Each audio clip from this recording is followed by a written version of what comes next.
નમસ્તે મિત્રો, રોની રેસીપી બ્લોગમાં સ્વાગત છે તમારું। તો તમારે શું દહીં વડા પરફેક્ટ નથી બનતા ઘરે? તો આવો ચલો રેસીપી આજે આપણે શીખીએ પરફેક્ટ આપણે દહીં વડાની રેસીપી।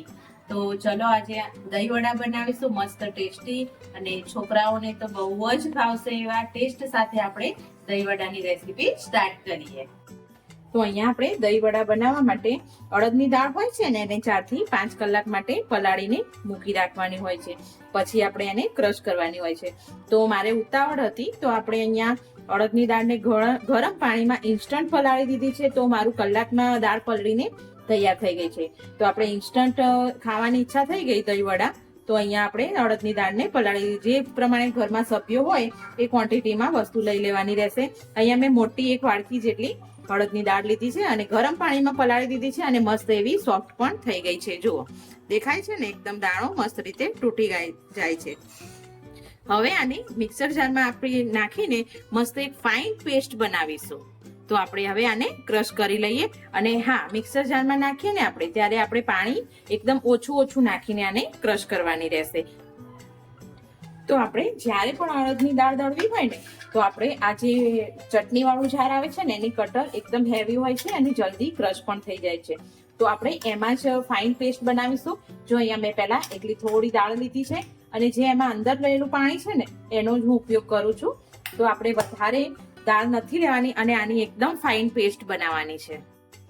તો આપણે બધું ખીરું ક્રશ કરી લીધું છે, તો એમાં સ્વાદ પ્રમાણે આપણે મીઠું એડ કરીશું। બધી દાળને આપણે ક્રશ કરી લીધી છે અને અહીંયા મેં જીરું લીધું છે। બસ આ બે જ વસ્તુનો ઉપયોગ કરવાનું છે આપણે દહીં વડાનું ખીરું બનાવતા। અને હવે આપણે હાથથી છે ને એક હાથથી એક તરફ આ રીતે 5 મિનિટ સુધી બેટરને ફેટી લઈશું, એકદમ ફાઇન કરી દઈશું। અહીંયા આપણે દહીં વડા માટે એક ગ્રીન ચટણી બનાવીશું। તો ગ્રીન ચટણી બનાવવા માટે તીખી બનાવીશું આપણે થોડી। તો મેં અહીંયા લીલા મરચાં લઈ લીધા છે 6 થી 7 નંગ જેટલા। તમે ઘરમાં જે પ્રમાણે તીખું ખાતા હોય એ પ્રમાણે લઈ શકો છો। તો અહીંયા મેં તીખા મરચાં લીધા છે અને 5 થી 6 કળી આપણે લસણની લીધી છે અને થોડાક આપણે કોથમીરના પાન લીધા છે। જો કોથમીરની આ ચટણી હોય ને દહીં વડામાં તો એકદમ ટેસ્ટી અને સરસ લાગે છે અને દહીં વડા પણ ટેસ્ટી લાગે છે અને આપણને પણ ટેસ્ટ બહુ મજા આવે છે। તો અહીંયા મેં 6 કળી જેટલી લસણ લઈ લીધી છે, મોટી કળી લીધી છે। તો આ એકદમ ઈઝી જ છે ગ્રીન ચટણી બનાવવાની। તો જે આપણે કોથમીરનો પાછળનો ભાગ આવે છે ને એ પણ આપણે આમાં એડ કરીશું થોડો, જેથી કરીને એનો ટેસ્ટ સરસ આવે। તો અહીંયા મેં કોથમીર થોડી વધારે એડ કરવાની છે અને આપણે બેઝિક જ ચટણી બનાવવાની છે, ખાલી તીખાસ માટે અને થોડા ટેસ્ટ માટે। તો આમાં આપણે હવે થોડું સ્વાદ પ્રમાણે મીઠું એડ કરી લઈશું અને આપણે લીંબુ એડ કરીશું, જેથી કરીને ચટણીનો કલર પણ એમનો એમ રહે અને સરસ ટેસ્ટ લાગે। આપણે આમાં ગોળ કે ખાંડ કશાનું યુઝ કરવાનું નથી। તો મેં અહીંયા એક આખું લીંબુ યુઝ કરી લીધું છે। તો હવે આને આપણે એકદમ ગ્રાઇન્ડ પેસ્ટ કરી દઈશું। તો આપણે ચટણીને એકદમ ફાઇન પેસ્ટ બનાવી લીધી છે। તો આપણે આ રીતની ચટણી રાખવાની છે। તમારે જો એમ લાગે કે પાણી નાખવું છે તો પાણી નહીં નાખતા, થોડી છાશ એડ કરશો ને તો પણ સરસ એવો કલર પણ બદલાશે નહીં અને સરસ એવો છાશનો ટેસ્ટ આવશે। અને જો 2-3 દિવસ આ ચટણી રાખવી હોય ને તો પણ ફ્રીજમાં તમે રાખી શકો છો સ્ટોર કરીને, તો સરસ એવી તૈયાર થાય છે। 2-3 દિવસ નહીં પણ વધારે ટાઈમ જાય છે, તો હું તમને 2-3 દિવસ કહું છું। તો અહીંયા આપણે ગ્રીન ચટણી તૈયાર છે। તો હવે આપણે રેડ ચટણી બનાવી લઈએ। તો અહીંયા આપણે રેડ ચટણી બનાવીશું। તો અહીંયા મેં રેડ ચટણી બનાવવા માટે જે લાજવાબનું પેકેટ આવે છે ને એ જ લઈ લીધું છે, તૈયાર આવે છે ને એ। તો આપણા જોડે ટાઈમ નથી અત્યારે તો ન કહીશ તો ખાજૂર આંબલીની ચટણી બનાવીએ। તો એમાં આપણે ઉપર માપ લખેલું જ હોય છે, એમાં 200 ગ્રામ જેટલું પાણી એડ કરી દીધું છે। તો એને ઉકળવા દઈશું। એમાં ચટણીના ઉપર બધું લખેલું જ હોય છે કે આ રીતે ચટણી બનાવવાની હોય છે એમાં। તો આપણે એમાં ગળપણ તો હોય જ છે, પણ તોય હજી આપણે આમાં ગળપણ અને ખટાશ બંને જોઈએ છે। તો આમ તો આંબલી ઉકાળી હોય ને થોડી તો અંદર એડ કર્યું હોય ને આંબલીનું પાણી તો સરસ એવો ટેસ્ટ આવે છે, પણ આપણે ઇન્સ્ટન્ટ બનાવીએ છીએ તો આપણે જલ્દી બનાવવા માટે હું આ રીતે આ પ્રોસેસ કરી લઉં છું। તો અહીંયા આપણે ચટણીને હલાવતા જ રહેવાનું છે. 200 ગ્રામ જેટલું પાણીનું મેઝરમેન્ટ છે અને એનો પાવડર કંઈક 50 ગ્રામ જેટલો હોય છે.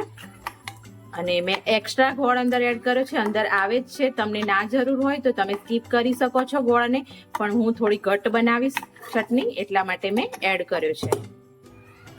તો આપણે 2 થી 3 મિનિટ જેટલું થયું છે અને જુઓ આપણી ચટણી એકદમ ઉકળીને તૈયાર થઈ જવા આવી છે. ઓલમોસ્ટ તૈયાર થઈ ગઈ છે. અંદર ગોળ ઓગળે એટલી જ વાર છે. હવે થોડીક 1-2 ગોળની ઘાંગરીઓ બાકી છે.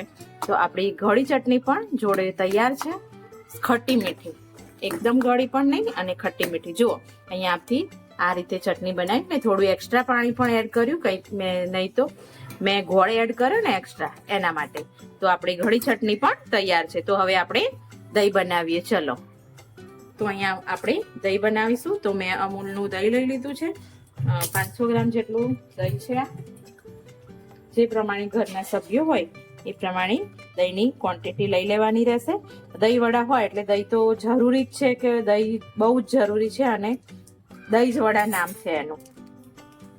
તો અહીંયા મેં દહીં લઈ લીધું છે. હવે એમાં એડ કરીશું આપણે, મેં અહીંયા દળેલી જ ખાંડ લઈ લીધી છે. તો આપણે મોટી 2 ચમચી ભરીને દળેલી ખાંડ એડ કરી દઈશું અને ચૂટકી જેટલું થોડું સ્વાદ પ્રમાણે મીઠું લઈ લઈશું. વધારે નહીં લઈએ મીઠાને. અને આને એકદમ મેશ કરી લઈશું સરસ એવું. અને તમને એવું લાગે કે થોડું પતલું કરવું છે આપણે દહીંને, તો થોડું તમે પાણી એડ કરી શકો છો. તો અહીંયા આપણે પાણી લઈ લીધું છે. પાણીમાં આપણે થોડું મીઠું એડ કરીશું. મીઠું એડ કર્યું અને આપણે અડદની દાળ એકલી હોય છે દહીં વડામાં, તો આપણે થોડી 1 પિંચ જેટલી હિંગ એડ કરીશું. તો આ રીતે એનું પાણી બનાવવાનું હોય છે, જેથી કરીને આપણા દહીં વડા એકદમ ટેસ્ટી તૈયાર થાય છે. તો અહીંયા આપણો જુઓ લોટ એકદમ ફૂલીને ડબલ થઈ ગયો છે. તો આપણું બેટર આ તૈયાર છે. અને એક સાઈડ આપણે તેલ પણ ગરમ કરવા મૂકી દીધું છે. તો મીડિયમ તેલ રાખવાનું છે, એકદમ ગરમ નથી કરી દેવાનું આપણે. તો જુઓ આપણે તેલ આવી ગયું છે. તો એમાં આપણે નાની એકદમ આ રીતે ભજીયા આપણે પાડીએ છીએ ને એ રીતે આપણે અંદર પાડવાના છે. અને આપણે ગેસ છે ને એકદમ ધીમો જ રાખીશું.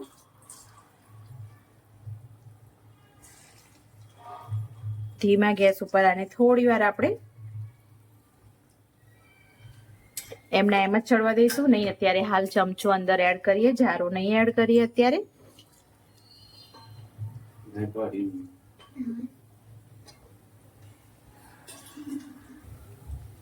તો અહીંયા આપણે અત્યારે હાલ હવે ફૂલ ગેસ કરી દીધો છે. તો ફૂલ ગેસ ઉપર આને થોડી વાર આપણે ચડવી લઈશું.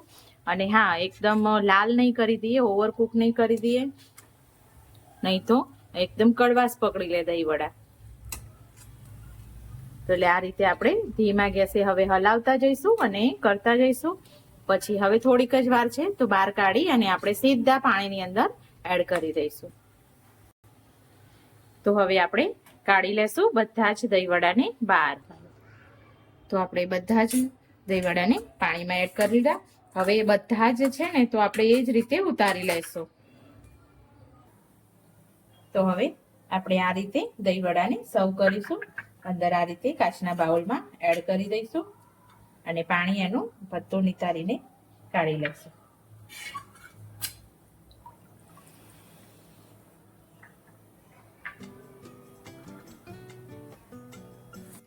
તો અહીંયા આપણે હવે બનાવીશું અને સર્વ કરીશું.